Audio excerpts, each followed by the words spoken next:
We're here with Judas Priest on location in Rio, and we've got that show coming up, which is going to be on, you're going to be hanging with us next week, Headbangers Ball. Not only is Judas Priest on the show, I mean, we're talking some talent. Queensryche, Megadeth, Guns N' Roses.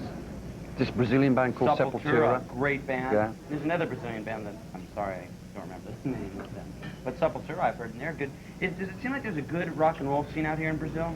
Yeah, I mean, as I said earlier on, this is the first trip that Priest has had the opportunity to make to this part of the country, but we've been thrilled to see the amount of fans at the hotel, and, you know, people with albums from the whole Priest catalogue of 14 albums, and the other portions of the South American media too. I did an ID for an Amazon jungle radio station, so I mean, this is how far we're reaching down here.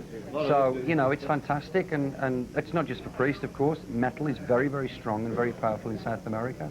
So that's what's going to be so pumped up about this day Actually, on the show. It's very interesting, really, because you get a lot of bands out here, and you never get to hear of them because they sing in Spanish. Yeah. And we live in Spain. Aggressive person. Part of the year. And You hold the knife to prove the point. Yeah, it's just... there are a lot of bands that you just never get to hear of because they sing in different language, but they're very good bands, you know. And it's a shame, really, because there's a lot of talent. They've got a slightly different angle to metal because, you know, the Latin influence. It's a shame they never get across. A little bit like us, really. Yes, we don't seem to be stretched, do we? I want to ask real quick a question about the show. I don't know what the rules are in Brazil, but the Judas Priest show is definitely a show with a lot of pyrotechnics and a lot of excitement. Certain countries, you're not allowed to use pyrotechnics, are you? Well, I think it depends on the circumstances. You know, some people are paranoid about even the word heavy metal. So when you put heavy metal and pyrotechnic together, I think this is it, you know. Atom Bomb Revisited. Fire and gasoline.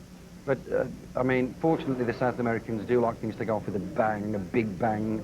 As you know from their annual carnival in Rio, it's very uninhibited, very risque, and they just like to go for a big time, you know. It's wild here. So we're set to let off about, you know, 150 pounds of gel ignite, and plastic explosive, and bottle rockets, and you name it, we've got it. We've just bought out the local firework department in Rio. There's a big warehouse, and we just spent a few $1,000s on things that are going to blow up, you know.